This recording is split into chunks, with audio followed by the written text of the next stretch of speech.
May mga batang 90s ba dito? Kamusta kayo? Kamusta tayo?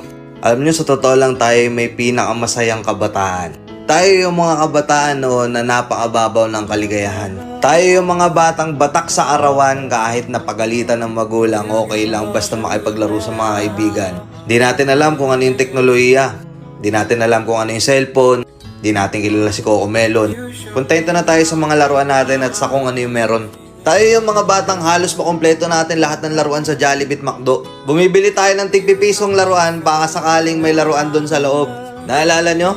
Noong mga panahon, naghahanap pa tayo ng gagamba kung saan-saan. Naghahanap tayo ng mga sanga ng puno para makipaglaro ng baril-barilan. Kukuha tayo ng gulong sa tabi-tabi tapos pagugulungin lang natin kung saan-saan. Mabibwisit tayo kapag hindi tayo pinayagan ng magulang natin makipaglaro sa mga kaibigan natin sa ulanan. Tayo yata yung mga huling batch ng mga bata na nakikipaglaro pa ng tagu-taguan. Sa totoo lang, di ba? Real talk. Tayo yung mga simpleng batch ng mga bata. Tayo yung mga batang napakasimple lang ng kaligayahan. Pero yung mga batang yun ngayon, nagsilakihan na. Nandito na tayo sa tunay na hamon ng buhay. Yung struggle natin, ibang-iba. Pero magtataka ka, yung mga bata ngayon, iba na rin sila. Yung mga bata ngayon, feeling nila mas magaling pa sila sa magulang nila. Yung mga bata ngayon, nagre-rebelde agad kapag hindi na pagbigyan yung mga simpleng gusto nila.